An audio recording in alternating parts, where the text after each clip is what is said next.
Student class 10 science का set 3 कर रहे हैं हम, जिसका सेक्शन ए हमने कर लिया था। अब हम इसका सेक्शन बी करेंगे। तो ये क्वेश्चन पेपर है हमारा साइंस का क्लास 10 का सेट 3 का 3143 इसका कोड है। तो जिनका ये एग्ज़ाम आया है प्लीज़ अपने आंसर चेक कर लेना।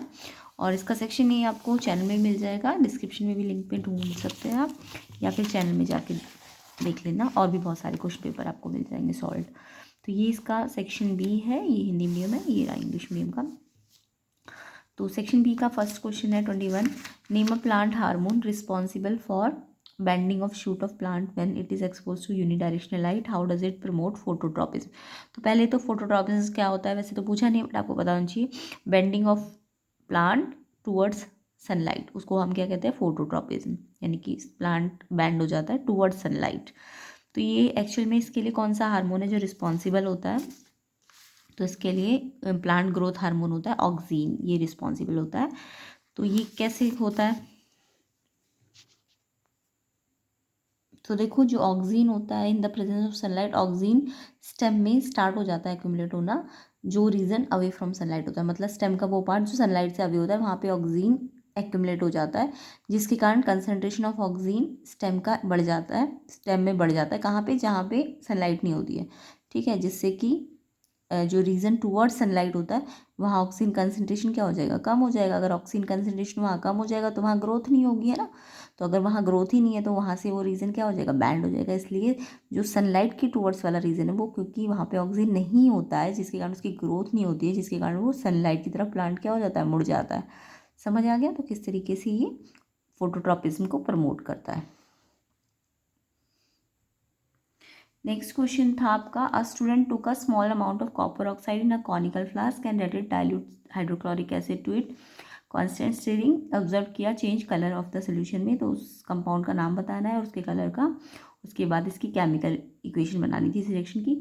तो आपको पता है कॉपर ऑक्साइड, वैसे तो कॉपर जस्ट कॉपर होता तो कॉपर तो HCl के साथ रिएक्ट नहीं करता क्योंकि वो लेस रिएक्टिव मेटल है ना। बट कॉपर ऑक्साइड क्योंकि एक बेसिक ऑक्साइड है, एम्फोटेरिक ऑक्साइड है, बल्कि कॉपर ऑक्साइड कैसा है, एम्फोटेरिक ऑक्साइड है, यानी बेस भी है और एसिड भी, दोनों तरीके से ट्रीट कर सकते हो।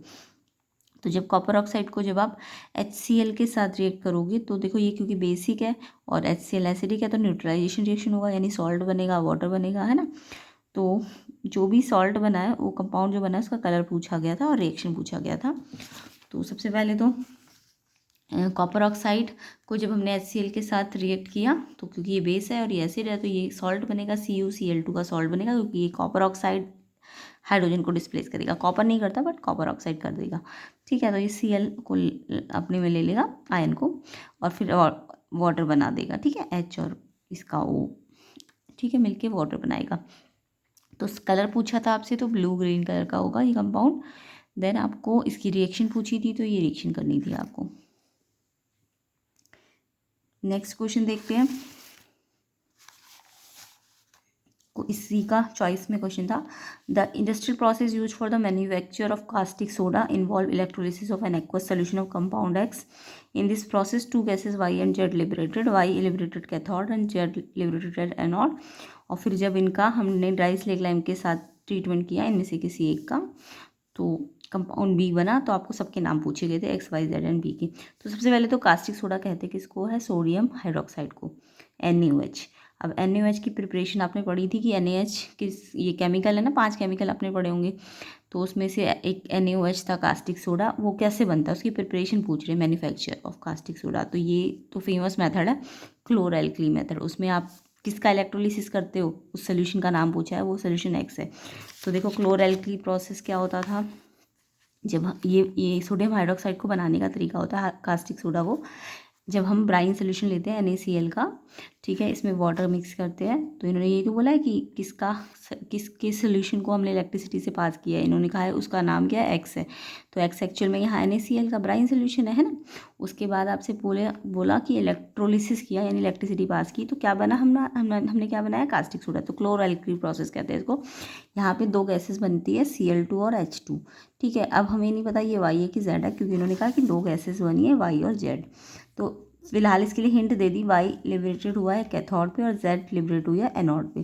तो आपको पता होना चाहिए क्लोरीन गैस तो एनोड पे बनती है और हाइड्रोजन प्रोड्यूस कहाँ पे होती है, कैथोड में। तो इट मीन्स अगर इन्होंने बोला है कि वाई कैथोड पे हुई है, तो वाई कैथोड पे यानी ये थी, तो यानी हाइड्रोजन वाई होगा। और एनोड के लिए इन्होंने बोला जेड लिबरेट हुई है एनोड पे, जेड में, तो एनोड वाली कौन सी है, क्लोरीन, तो यानी वो जेड होगा। तो एक्स पता चल गया, वाई क्या है आपका हाइड्रोजन गैस और जेड क्या है आपका क्लोरीन गैस है। ओके, तो ये क्लोरैल्किल प्रोसेस किसको बनाने के में यूज़ होता है, ये सोडियम हाइड्रोक्साइड यानी कास्टिक सोडा को। तो ये बनता किससे है, ये तो पड़ा होगा क्लोरैल्किल प्रोसेस के थ्रू, इसका जब हम इलेक्ट्रोलिसिस करते हैं तो ये Cl2 तो एनोड में बनती है और कैथोड पे कौन सी गैस बनती है, हाइड्रोजन गैस। नेक्स्ट है 2 green plant are kept separately in oxygen free container. 2 green plant हैं जिनको हमने ऑक्सीजन फ्री कंटेनर में रखा, एक को डार्क में रखा, दूसरे को सनलाइट में रखा। तो देखा गया कि जो प्लांट डार्क में रखा गया था वो सर्वाइव नहीं कर पाया, तो उसका रीज़न बताना था आपको। तो देखो रीज़न तो यही है कि अगर लाइट नहीं होगी, एब्सेंस ऑफ लाइट, फोटोसिंथेसिस नहीं होगा, क्योंकि फोटोसिंथेसिस के लिए तो सनलाइट का होना जरूरी है ना। तो जिससे क्या होगा, CO2 ना कंटेनर में एक्यूमुलेट होती चली जाएगी और इससे क्या होगा, लैक ऑफ ऑक्सीजन, ऑक्सीजन की कमी हो जाएगी। और अगर ऑक्सीजन ही नहीं मिलेगी तो प्लांट क्या नहीं करेगा, सर्वाइव नहीं करेगा, डाई हो जाएगा, है ना। नेक्स्ट क्वेश्चन है what is the other name of tissue fluid, right its two function. तो टिश्यू फ्लूइड का दूसरा नाम क्या है और इसके फंक्शन बताने थे। तो टिश्यू फ्लूइड का नाम है इंटरस्टिशियल फ्लूइड, इंटरस्टिशियल, INTERSTITIAL। तो ये एक टिश्यू फ्लूइड है, ये क्या करता है, fill the space between cells. और इसका फंक्शन पूछा था, it facilitate substance exchange between cell and blood by helping bring oxygen and nutrient to cell. Cell को ऑक्सीजन और न्यूट्रिएंट प्रोवाइड करता है। देन सेकंड है removing waste product from them, अगर कोई सेल के अंदर वेस्ट प्रोडक्ट है तो उसको रिमूव करता है, ठीक है। क्वेश्चन नंबर 24 के बाद आगे के क्वेश्चन देखते हैं। तो ये आपकी हिंदी मीडियम के क्वेश्चन है। इसके बाद क्वेश्चन नंबर 25 आते हैं। Although gardens are created by man but they are considered to be an ecosystem. तो गार्डन जो है वो वैसे तो आर्टिफिशियल होते हैं, मैन ने बनाए होते हैं, बट फिर भी इन्हें हम इकोसिस्टम कहते हैं। क्यों कहते हैं, इसको जस्टिफाई करना था। तो देखिए सबसे पहले तो इकोसिस्टम होता क्या है, जितने भी इंटरेक्टिंग ऑर्गेनिज्म होते हैं एरिया में वो टुगेदर मिलके, चाहे बायोटिक हो अबायोटिक हो।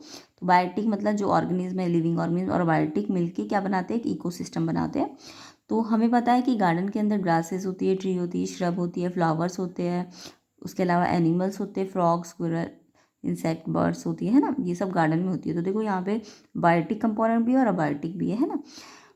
तो इसका मतलब ये सारे ऑर्गेनिज्म यहाँ पे क्या करते हैं, इंटरेक्ट करते हैं ना। तो अगर ये इंटरेक्ट कर रहे हैं तो यानी कि ये क्या होगा, ये इकोसिस्टम होगा। इनकी ग्रोथ, रिप्रोडक्शन, सारी एक्टिविटी किसको अफेक्ट करती है, biotic component, light, wind, water, mineral, soil को। So garden is considered an ecosystem, क्योंकि इकोसिस्टम में भी तो यही होता है ना। तो इसके अंदर एनिमल्स भी है, बर्ड्स भी है, इंसेक्ट भी है, जिसके कारण जो विंड, वाटर, लाइट, मिनरल से ये अफेक्ट होते हैं इनकी ग्रोथ, रिप्रोडक्शन करने से, ठीक है। सो गार्डन क्या है, एक इकोसिस्टम है। नेक्स्ट क्वेश्चन था क्वेश्चन नंबर 26। ऑब्जर्व करना था फॉलोइंग डायग्राम को और फिर क्वेश्चन का आंसर देना था। देखो ये इन्फिनिटी यानी कि दूर से जब लाइट आ रही है तो जो इमेज है वो रेटिना यहाँ पे ना बन के रेटिना से पहले बन रही है। तो रेटिना से पहले कहाँ पे बनती है इमेज, ये तो पता है ना, मायोपिया में। जब दूर का नहीं दिखाई देता, क्यों नहीं दिखाई दे रहा, क्योंकि ये इमेज रेटिना पे नहीं जा रही है, रेटिना से पहले आ रही है। तो जब दूर का नहीं दिखता तो उसे क्या कहते हैं हम, मायोपिया, ठीक है। तो ये कौन सा डिफेक्ट है, मायोपिया, ठीक है। तो इसका कॉज बताना था मायोपिया का, तो ये तो अच्छी तरह बच्चे करके जाते हैं। तो क्या होता है कॉज मायोपिया का, फर्स्ट कॉज तो है कि आई बॉल क्या हो जाता है, इलोंगेट हो जाता है। और सेकंड कॉज है फोकल लेंथ आई की क्या हो जाती है, कम हो जाती है, क्योंकि आई लेंस की कन्वर्जिंग पावर क्या हो जाती है, ज़्यादा हो जाती है, जिसके कारण फोकल लेंथ क्या हो जाती है, इसकी कम हो जाती है। तो ये इसका कॉज है। तो करेक्शन करने के लिए हमें इसमें कॉनकेव लेंस लगाना पड़ेगा, यानी डाइवर्जिंग लेंस, ताकि कन्वर्जिंग पावर को क्या किया जा सके, कम किया जा सके। तो यहाँ पे जब हम डाइवर्जिंग लेंस लगा देंगे, डाइवर्जिंग लेंस ऐसे वाला, ठीक है, तो इससे क्या होगा, ये डाइवर्स कर देगा, तो जिससे कि फोकल लेंथ बढ़ जाएगी। तो ये यहाँ कन्वर्ज होने की बजाय रेटिना पे कन्वर्ज होगा, ठीक है। आगे देखो इसका चॉइस वाला क्वेश्चन था, the colour of clear sky from the earth appear blue but from space it appear black, Y.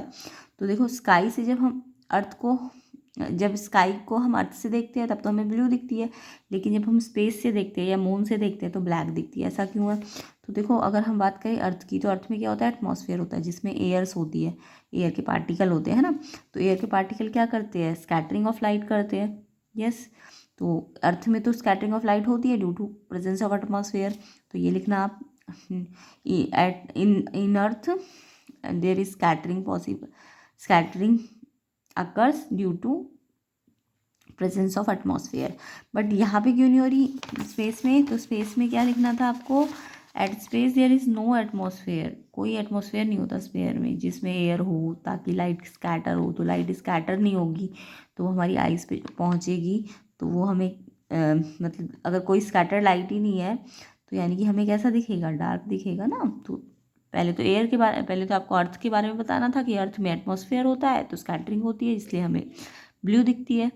But अगर मून की बात करें या स्पेस की बात करें तो वहाँ एटमॉस्फेयर नहीं है जिसके कारण लाइट स्कैटर नहीं होगी क्योंकि एयर ही नहीं है ना। तो ये इसका रीज़न था। तो आगे इसका सेक्शन सी हम नेक्स्ट पार्ट में करेंगे, तो इसका सेक्शन सी के लिए आप नेक्स्ट पार्ट देखना। बाकी सारे सेट्स भी चैनल में आपको मिल जाएंगे, तो आप चैनल में जाके एक बार चैनल पेज पे जाके सर्च करना, या फिर इसका डिस्क्रिप्शन जो है इसका लिंक, जितने भी पार्ट्स हैं उनका डिस्क्रिप्शन में लिंक आपको मिल जाएगा, तो वहाँ जाके भी आप इसके आंसर्स चेक कर सकते हैं। तो चैनल को सब्सक्राइब करना, वीडियो को शेयर ज़रूर कर देना।